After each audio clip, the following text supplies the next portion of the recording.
দেশে এইসব হয়ে যায় রাত 2টা 3টার সময় খবর আসে এইচএসসি পরীক্ষা বন্ধ। কেন ভাই আপনাদের কেন 3টার সময় নিউজ দিতে হবে?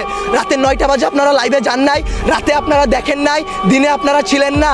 নটর ডেম কলেজ এইচএসসি বন্ধ করার আগে তারা বন্ধ করে দেয়, ঢাকা কলেজ বন্ধ করে দেয়, আইডিয়াল কলেজ বন্ধ করে দেয়। আপনারা শিক্ষা উপদেষ্টা, আপনারা আইন উপদেষ্টা, আপনারা পরীক্ষা বন্ধ করেন না।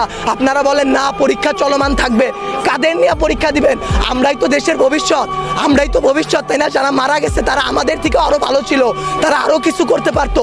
আপনারা আমাদের কথা ভাবতেছেন না, আপনারা ভাবতেছেন আপনাদের কথা। আপনাদের এইসব বলা আমার গলাটা ভাঙা ফেলা ভাই, দুইটা সেম কাজ। তার কারণ কি আপনারা কোনো নিউজই দিবেন না, সব কাটকুট করে ফেলবেন আপনারা।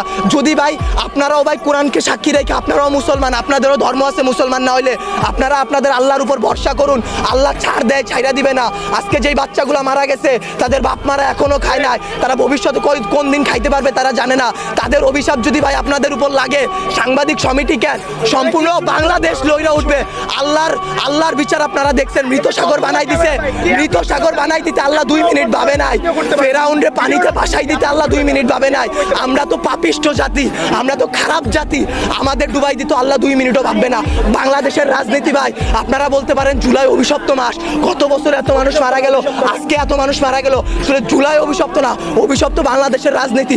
বাংলাদেশে আওয়ামী লীগ বলেন, বাংলাদেশের জামাত বলেন, বাংলাদেশে কোনো রাজনৈতিক দলই ভাই ভালো না। সবাই তলে তলে নোট ছাপে, নোট ছাপে।